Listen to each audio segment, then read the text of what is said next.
امام موسیٰ کاظم کی اولاد بیٹھا ہو مجھے جملہ معاف کر دے، غلط پڑھوں عباس مجھے سزا دے، اس سے بڑی بددعا تو نہیں دے سکتا۔ اتنی بڑی بددعا صرف تیرے آنسو کے لیے دی ہے کہ تو شک نہ کرے اور رو پڑے۔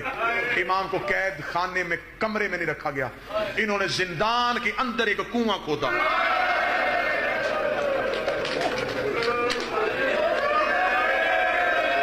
اللہ اکبر، اللہ اکبر۔ اس کنویں کے چاروں طرف انہوں نے لوہے کی برچیاں لگائی، درمیان میں زہرا کے بیٹے کو رکھنے کے بعد انہوں نے کنویں کو پتھر کے ساتھ بند کر دیا۔ میرا بارواں زیارت ناہیہ میں کہتا ہے میرا سلام میرے اس غریب پہ جو کروٹیں لیتا تھا تو پہلو میں برچیاں چلی جاتی، پہلو میں برچیاں۔ تنگ اتنا تھا، تنگ اتنا تھا کہ ان برچیوں کے درمیان بیٹھا نہیں جا سکتا۔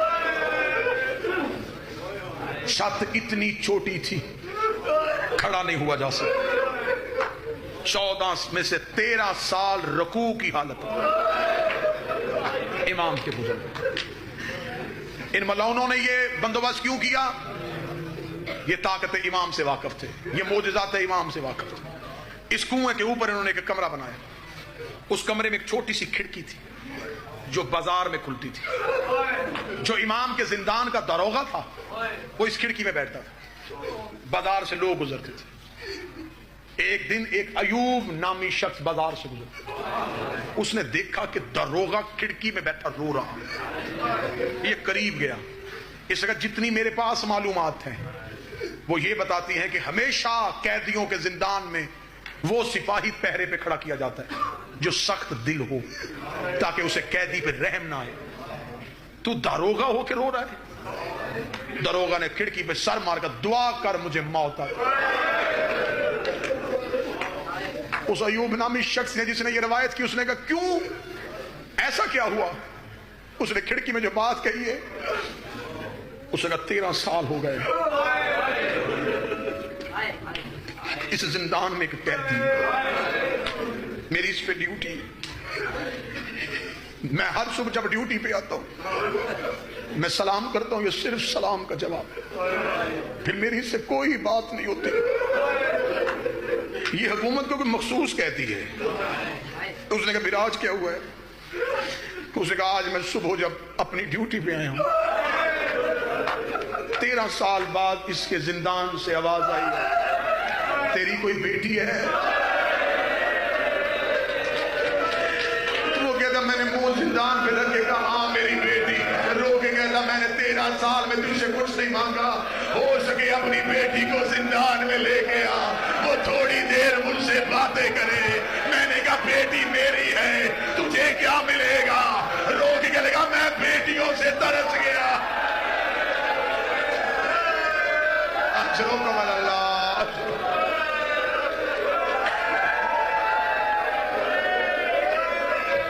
ماتم قبول کرے علی کی بیٹی، میں ترس گیا، میں ترس گیا ہوں کہ کوئی بیٹی مجھ سے بات کرے۔ اس شخص کی آواز آئی، حالات بتاتے ہیں یہ قیدی عجیب ہے، میں اس شہر بغداد میں مسافر ہوں، اس قیدی سے کہے میرے حق میں ایک دعا کر دے، میں اس کی رہائی کا بندوبست کرتا ہوں۔ اس نے کہا ایوب کیا دعا تیری؟ اس نے کہا قیدی سے کہا میری ایک کام میں رکاوٹ تھی، وہ کام ہو چکا ہے، دعا کر میں جلدی مدینے چلا جاؤں۔ کس سے ملنا ہے؟ وہ کہتا وہاں میرا امام موسیٰ کاظم۔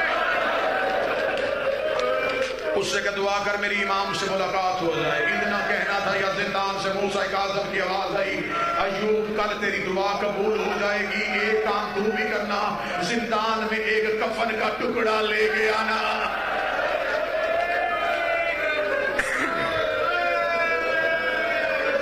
کل کسی لاوارث قیدی کو کفن کی ضرورت ہے۔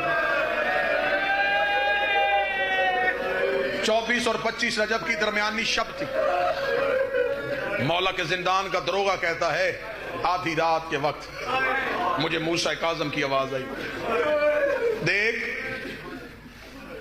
ہم مخلوق پہ ظلم نہیں کرتے, ہم کسی کا حق غصب نہیں کرتے. میں تجھ سے یہ نہیں کہوں گا دروازہ کھول اور مجھے آزاد کر, میں تیری عزت کا وارث ہوں. میں تھوڑی دیر بیٹیوں سے ملنے جاؤں. دروگا کہتا میری دیکھتے دیکھتے امام میری نظروں سے اوجھل ہو گیا. اب جب ماتم کرنے کے لیے آئے ادھر مدینے میں حالات کیا ہیں. 17 کی 17 بیٹیاں ریت پہ سوئی ہوئی تھی. نماز شب کے لیے اٹھی ہے رضا کی ماں, یا بی بی کو صحن میں کسی کی کڑیوں کی آواز آئی ہے. بی بی تڑپ کے کہتی ہے اگر یہ سمجھ کے آیا ہے کہ اس گھر میں مرد کوئی نہیں ہے تو یہ جان لینا ہم اہل بیت نبوت ہیں. آواز آئی رضا کی ماں پہچان میں اسیر بغداد ہوں. بغداد کے قیدی کا نام آنا تھا, مجھے نہیں پتا کون بندہ ماتم کرے گا, کوئی سید بیٹھا مجھے معاف کر دینا. رضا کی ماں نے دونوں ہاتھ موسیٰ کاظم کے قدموں میں رکھے, رو کری مجھے صرف اتنا بتا رہنے آیا ہے یا ملنے آیا ہے. امام کی آواز آئی زہر مل گئی میری آخری رات ہے. رو کے کہتی میں منت کرتی ہوں پھر بیٹیوں کو دیکھ لے جگانا نا. امام کی آواز آئی ملنے کیوں نہیں دیتی. رو کہتی کتنے سال ہو گئے تجھے قید میں. فرمایا 14. فرمایا 14 سالوں میں 28 مہینے تیری بیٹیوں نے دروازے پہ گزاری ہے. رو رو کے کہتی ہے اماں ہر کسی کا باپ آ گیا, ہمارا بابا نہیں. حوصلہ حوصلہ حوصلہ.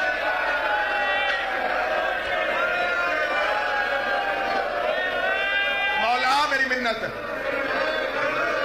بیٹیوں کو دیکھ لے جگانا نا. اگر میں جملہ پڑھ سکا اور تو برداشت کر سکا. امام کمرے میں داخل ہوئے, 17 کی 17 ریت پہ سوئی ہوئی تھی. آگے آگے رضا کی ماں چلی, رو کے کہتی یہ تیری بیٹی سغرا ہے, یہ تیری زینب سو رہی ہے, یہ تیری فروا سو رہی ہے. سب سے آخر میں آ کے آواز دے کے کہتی اسے نہ جگانا, یہ تیری چھوٹی فاطمہ ہے. فاطمہ کا نام آنا تھا. موسیٰ کاظم ریت پہ بیٹھے, قوم کی بیوی تڑپ کے اٹھی. رو کبھی اور کسی سے مل نہ مل, مجھے مل کے جا.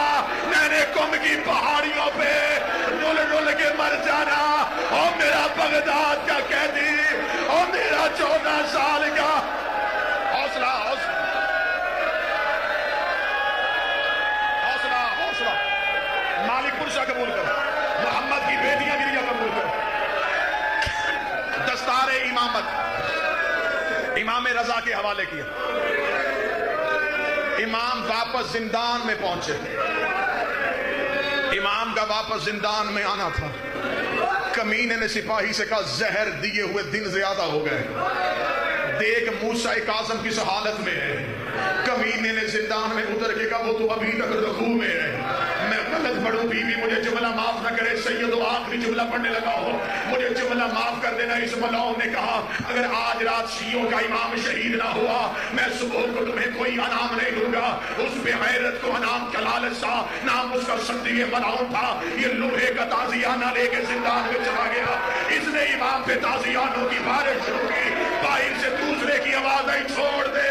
قالوا ان للہ و انا الیہ راجعون. مجھے بول کے بتاؤ جنازہ زمین سے اٹھایا جاتا ہے.